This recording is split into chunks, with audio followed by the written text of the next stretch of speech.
घर चूल्हा पर खाना बनाओ चली है और तू कह लो कि चूल्हा पर खाना ना बने। अरे तो वो पुरान जमाना के रहली, अब नया जमाना आ गइल बा। हमार बात सुना। सुनावा। धुआं लगे आँखी के अंदर हो पिया लादा सिलेंडर। धुआं लगे आँखी के अंदर हो पिया लादा सिलेंडर। धुआं लगे आँखी के अंदर हो पिया लादा सिलेंडर। और सुना। सुनावा। धुआं लगे आँखी के अंदर हो पिया लादा सिलेंडर। बेचा भले इस सिलेंडर हो पिया लादा सिलेंडर। बेचा भले इस सिलेंडर हो पिया लादा सिलेंडर। बेचा भले इस सिलेंडर हो पिया लादा सिलेंडर।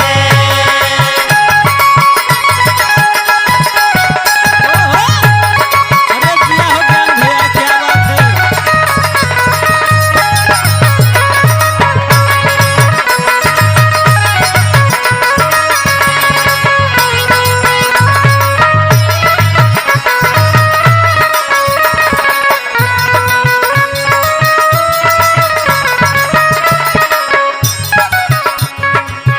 और सुना। हम चूल्हा पे कह देली खाना ना बनाए त ना बनाए। काहे ना बने भी बताओ। देखा चूल्हा पे खाना बनाए तो हमारा आँख गड़बड़ हो जाए। अरे चश्मा लगवा दे चश्मा। ज्यादा मत बोला। चूल्हा पे अब ना बनैबे हम खानावा। बनैबे हम खानावा, बनैबे हम खानावा, बनैबे हम खानावा, बनैबे हम खानावा। एक बात और सुना। धुआं से हो जाई गड़बड़ नयनावा। गड़बड़ नयनवा हो गड़बड़ न- हाय हाय गड़बड़ नयनवा हो गड़बड़ नयनवा। सुनत हुआ ना। हाँ सुनावा। तो सुन। चूल्हा पे अब ना बनैबे हम खानावा। धुआं से हो जाई गड़बड़ नयनावा।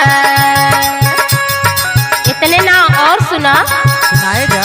मोतिया बिंद हो जाई जंजरी हो पिया लादा सिलेंडर। मोतिया बिंद हो जाई डेंजर हो पिया लादा सिलेंडर। मोतिया बिंद हो जाई डेंजर हो पिया लादा सिलेंडर। सुनत हुआ ना। हाँ सुनता नहीं हो।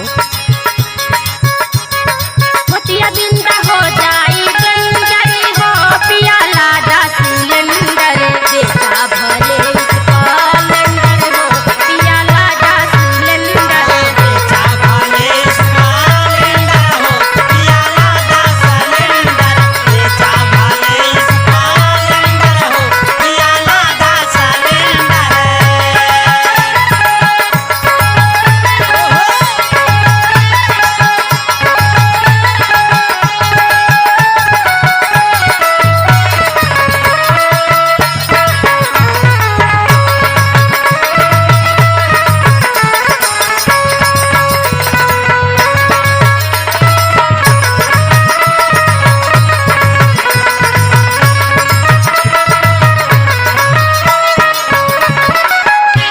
और सुना। अपना हुंडा पे बैठ के घूमेला हीरो बन के। हमके खूब गैसो ना ला के देला। ये बताओ वही हुंडा गाड़ी पे चढ़ के नैहरे तीसरे दिन पहुंची रहेली वही बेचे कहा थे। अरे तो गैस ला के दे दा ना। घास लायक भी पैसों राय चाहिए। अरे तो कमाईवा ना तो कहाँ से आई पैसा। अपना तू हुंडा से करेला घुमाई।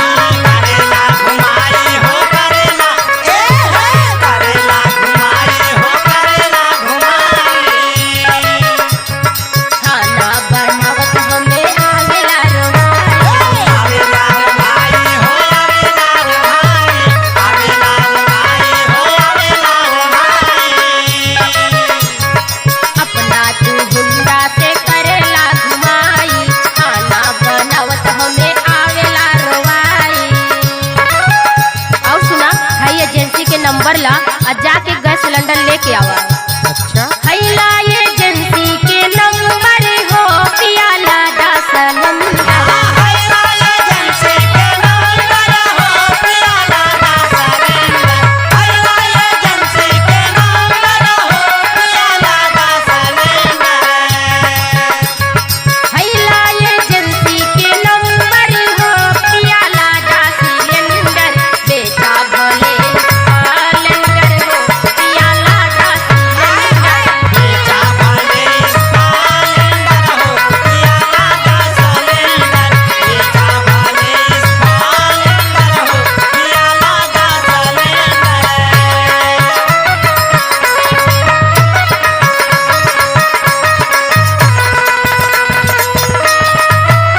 के माना हो राजू कहनावा।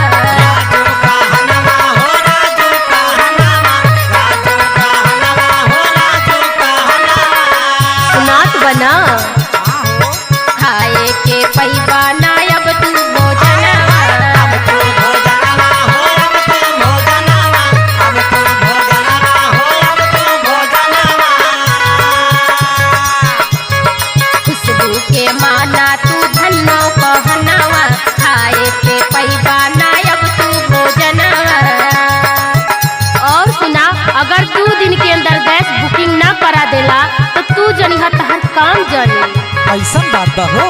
बुकिंग करा 2 दिन के अंदर हो पियाला दा सिलेंडर। बुकिंग करा 2 दिन के अंदर हो पियाला दा सिलेंडर। बुकिंग करा 2 दिन के अंदर हो पियाला दा सिलेंडर। बुकिंग करा 2 दिन के अंदर हो पियाला दा सिलेंडर। देखा भले स्प्लेंडर हो पियाला दा सिलेंडर। नीचा भले स्प्लेंडर हो पियाला दा सिलेंडर। नीचा भले स्प्लेंडर हो पियाला दा सिलेंडर। नीचा भले स्प्लेंडर हो पियाला दा सिलेंडर। अच्छा तो ठीक बा आ जाई।